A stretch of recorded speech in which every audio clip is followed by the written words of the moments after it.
All right, I'm going to do things a little bit different today. My grill is still popping up about 250. I want it closer to 200. We're going to lower that down just a little bit more. I went ahead and pre-seasoned these up day before yesterday. Wrapped them, put them back in the freezer for a day. Set them out to thaw out overnight last night. The reason why I do tenderloin a lot is it's not very expensive. It's easy to cook if you do it right. So this one here is going to be a barbecue one. And this one here is kind of more of a Tuscan kind. This Tuscan style is the name of it. I will put a little bit more of the seasoning on the top here that may have gotten peeled off. So for that one, we just use the Kingsford garlic and herb all-purpose seasoning, Tuscan style. This one here, we used the rib rack barbecue rub. I'm going to dabble a little bit more of that on there. Put the lid on. Let's go with it. I'm about to pull the tenderloins here. As you can see, it boiled down that wine that I had in it to help with the juiciness. The meat is pretty tender to the touch. And so I'm going to slice it up and cook it on the grill to finish it off.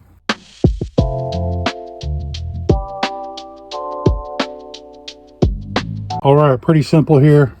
We let the tenderloins rest. We're going to slice them medallion size, cook them on the flat top. Then we have some eggplant. I'm calling them eggplant steaks. I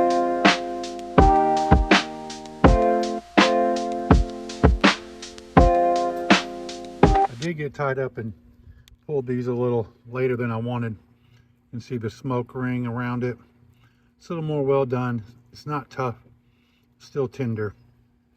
I would like it to be a little more rare to cook it on the flat top, but we're going to see how it goes.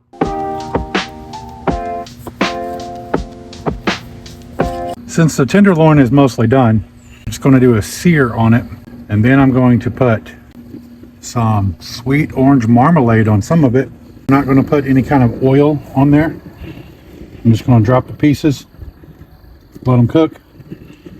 Find ones that I like that are nice and flat. Put that marmalade on, just see how that turned out. So when you're cooking these, you don't want to do a lot of flipping around. You want to let it sit there and cook and get that little bit of a char on the back side, so that you flip it once and it's done. Kind of the same concept of just cooking a regular hamburger. You want it to cook about halfway through, flip it, cook halfway through, and it's done.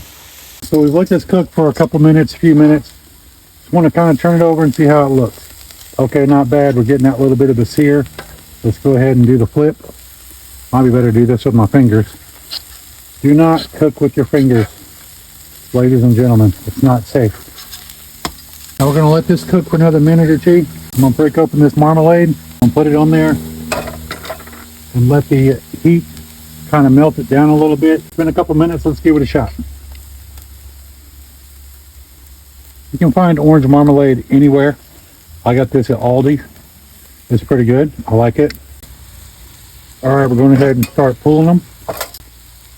We'll start with the ones without any of the marmalade on them first. Because like I said, this was already done. We just want to sear it.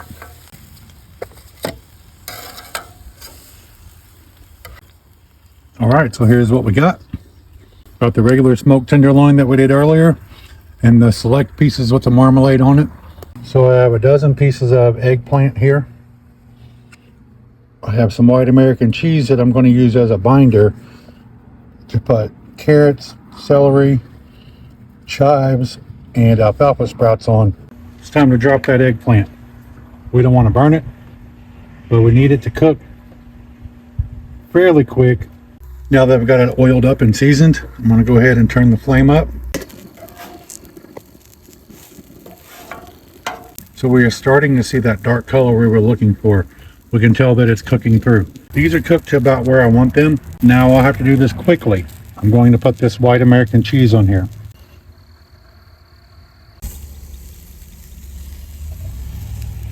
Okay, so let's get them off the grill.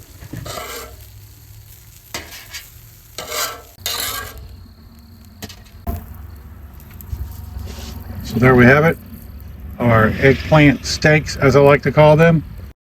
I'll continue to say it a lot when I make the videos. It doesn't have to be burgers and hot dogs and foil packs when you go camping. It can be anything that you can imagine. You can make interesting and different recipes when you're camping. It doesn't have to be the same old thing over and over and over.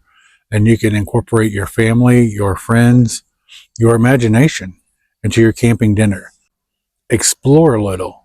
Let me know down in the comments, is there any kind of camping dinner that you do that you know nobody else does that you absolutely love?